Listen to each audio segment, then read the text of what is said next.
Next up on the show is Jerrod Smith, CEO of AN Global San Antonio, a veteran-owned and operated company that helps entrepreneurs sell businesses. Jerrod, welcome to the show. I appreciate it. Thanks for inviting me. So tell us a little bit about your background and why you ended up opening a business brokerage. Yeah, so I mean, I guess a little bit about me is, you know, like you mentioned, I'm a veteran, you know, so I spent 13 years in the Army. Ended up, you know, my injuries got caught up with me and got medically retired out. So I was kind of lost in the world, you know, after my military time. And so I ended up trying to find something. I always knew I wanted to be an entrepreneur. My father was an entrepreneur. And it's kind of something that I always grew up watching and something that I always wanted to do myself. And so I started looking at different franchises, different options, and that's when I found A&N Global and joined the franchise. You know, I liked the idea of what it offered, and business brokerage is something that I felt like I could still help people and help business owners achieve their goals. It's a cool profession, by the way. I mean, I that had never even crossed my mind. I don't think I even knew something like that really existed. I mean, if I would have thought about it, I would have figured, okay, yeah, there's people buying and selling businesses and all that. But I love the concept. So, I mean, that's probably the most, you know, that's what I hear a lot of, you know, is that, oh, I didn't even know you existed, or I didn't even know there was people like you out there. And I think that's the biggest struggle that I've dealt with getting started is, you know, a lot of people just don't know about business brokerage, you know, and what we do and how we can help business owners.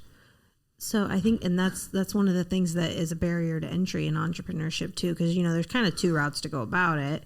You can start something from scratch, hustle your way into it, or you can buy an existing business, but people don't really think about that. So what's the process of going from like, just, I want to buy a business to actually using your services as a business broker? Yeah. So, I mean, you know, there's twofold, you know, when selling a business, you know, we kind of help the business owners, you know, market all that and stuff. When we're talking about a buyer in that sense, you know, we try to make sure that the business is going to meet their needs ultimately, you know, figure out what their ultimate goal and what they're trying to achieve. And then, you know, trying to make sure that it's a viable solution to their needs. You know, we don't want them to purchase something that's not going to be something that they're going to retain their money quickly, or, you know, they're not going to retain their money within a certain time period that they're looking to do.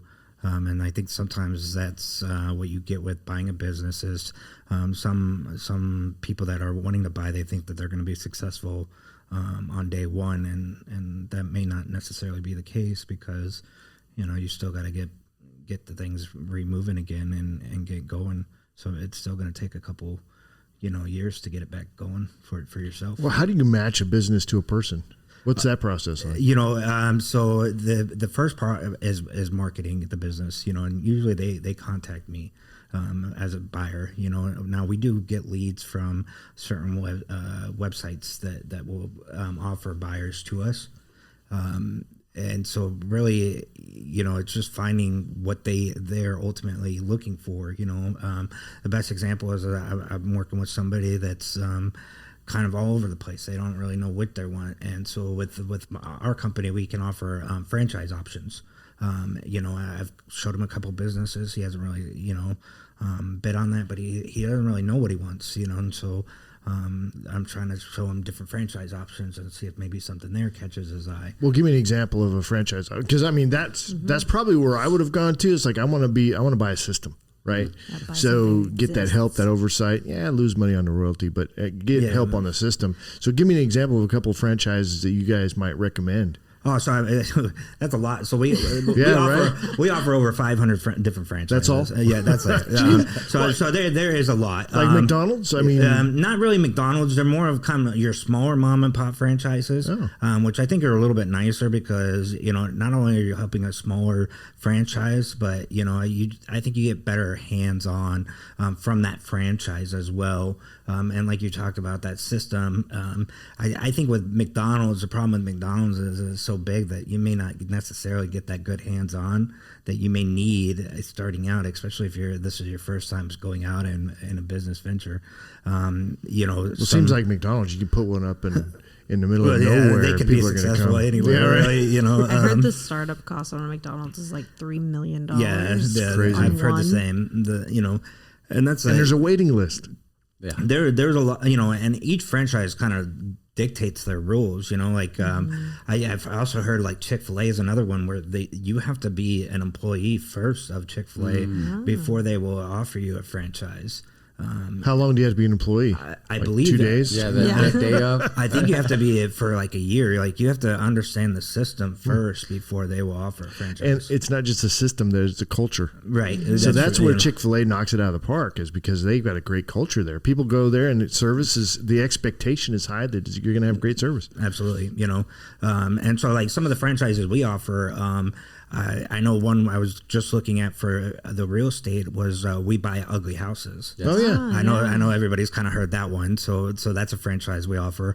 Another one I was kind of talking to a couple weeks ago was a gelato company from California. It was a small mom and pop, you know, family run business, you know, franchise. You know, the son and daughter were in the corporate level, you know, dealing with, you know, franchising and all of that. So it was really ran by the family, but it was, you know, a system of where they made the gelato in shop and then, you know, sold it directly from there, which I thought was kind of an interesting concept. You know, and I don't know how big gelato would be down here, but I'm sure in California it's a little bit bigger deal. I'm not quite sure I know what gelato is. It's like an ice cream. I know it's like an ice cream, but Like I don't a know, heavier ice cream that like is a a lactose softer- intolerant it's person like a I won't softer, touch. It's a softer serve, I think, is what it is. I don't know. I don't know. Heavier cream. You got Not me. that it matters. Yeah. But what I love about a franchise, though, is there's some people, you know, they love the idea of entrepreneurship, but they don't have a business idea or they don't have a trade that they know how to do. I know several franchise owners here who, you know, they don't have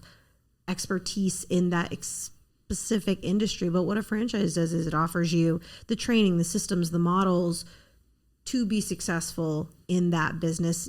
And what's great about entrepreneurship is you don't have to be the best at everything. You have to find smart people who are good at the things that you need to be done, and almost the harder piece is managing that.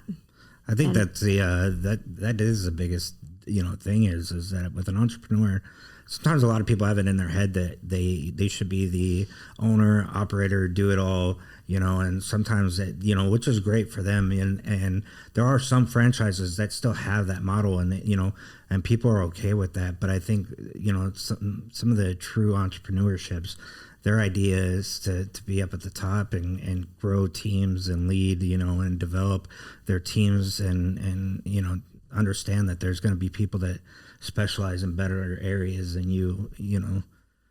So on this topic, since we're talking about franchises, if you're a buyer looking to purchase a franchise, what are some of the things you need to look into for that franchise?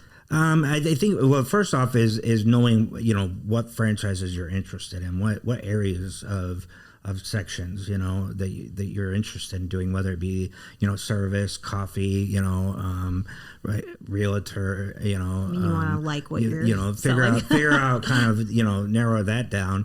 And then I think you have to look at, you know, how much you're wanting to invest, you know, also how much the royalty is, you know, and see if that's something that you can, you know, sit with and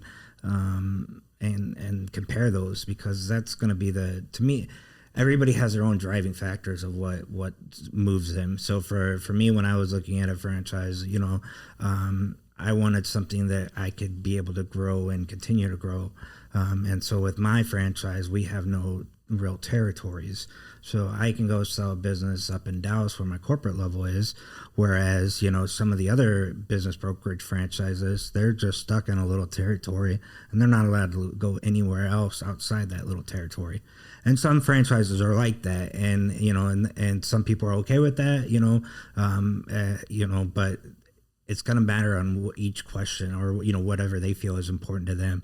You know, royalty may be more important to them than territory. You know, they may not want to pay a 5% royalty fee. They may only want to pay a 2% royalty fee. You know, whatever their driving factor is really going to be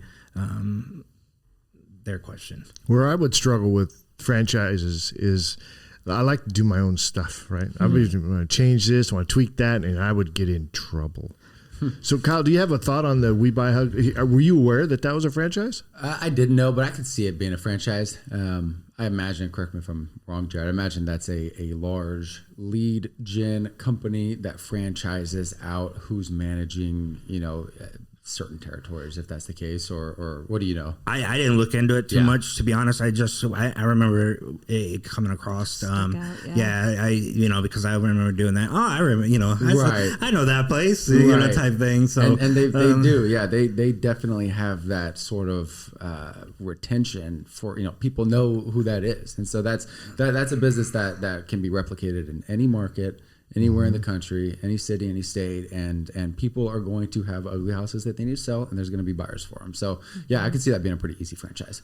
But I think to also go on what you said, Mark, how you like to do your own thing. I think again that's another driving factor, and there are some franchises that are very strict on what you can and cannot do, and but there are some franchises that aren't strict. So it just kind of. You gotta see what each franchise brings to the table, and I think that's the biggest benefit that a business broker brings in that aspect is that we can bring multiple different services. Like I have 5 different coffee shops, so I can bring 5 different coffee shops, and you can compare all 5. And really see which one, or which ones you like over the other ones, I know one coffee shop's a golfing, has something to do with golf. You may not like golf, so it's, that's out the window. Another one has to deal with co-working spaces, and coffie. I think I want to start one called Uncoffee, where it's not a coffee place. We don't have coffee here. I don't know what you're talking about. Bone broth. Bone broth. That's what my husband said. I was like, that's gross. But I think it highlights the need for you just don't know what you don't know when it comes to buying a business and franchising. So having that expertise, similar to having a realtor with your home purchase transaction, could you do it yourself? Yes, probably. But are you going to do it at a high level to where you're getting into the best deal possible? Maybe not so much unless you do it day in, day out. So I think that really highlights, there's a lot of options out there. That's why I think it's important that we talk to you about this, is so people know that they can get help. And that's what I think is, so absolutely. And like you said, I like to compare myself to a realtor, because we are very similar to the process is almost very similar, if not identical to what real estate agents have to go through and buying and selling houses. And so the biggest benefit that we bring to business owners when selling their business is confidentiality. So a lot of business owners don't want their clients knowing that they're selling a business. They don't want their employees knowing their business. And if you go out and try to do it yourself, well, there goes the confidentiality. We make. How are you going to find those buyers? We make them sign NDAs before we give them any information. So we that's a kind of a big deal. And the other thing is that we deal with all the potential buyers. We weed through them. We go through and make sure we find qualified buyers. Where if you're selling it yourself, you're going to have to deal with all those. And I know we've all sold stuff on Facebook. And you have to deal with all. Why are you looking at me like that? I don't even know. You're the closest one I can see. But I mean, we've all tried to sell stuff on Facebook, and trying to deal with people on Facebook of buying and selling of anything on Facebook can be a hassle. So you can imagine dealing with that on selling anything. And so if you're trying to run a business plus trying to sell the business at the same time and deal with buyers and answer 1,000 different questions. That's where we get to come in and be the benefit. Yeah. Good. Well, if anybody wants to get in contact with you about buying or selling a business, what's a good way for them to do that? Yeah, absolutely. My cell phone is probably the best way. I always have it on me. It's 737-802-4558. And that'd be the best way. All right. Well, give Jerrod a call if you want to buy a franchise or a business or sell one. Perfect. All right, as we wrap up the show, quick reminder, check out our latest podcast or catch video versions of the show anytime by visiting our website at satalkradio.com. It's going to be it for us. You guys have a great week. We will see you on the next one. Thanks for having us. Thanks.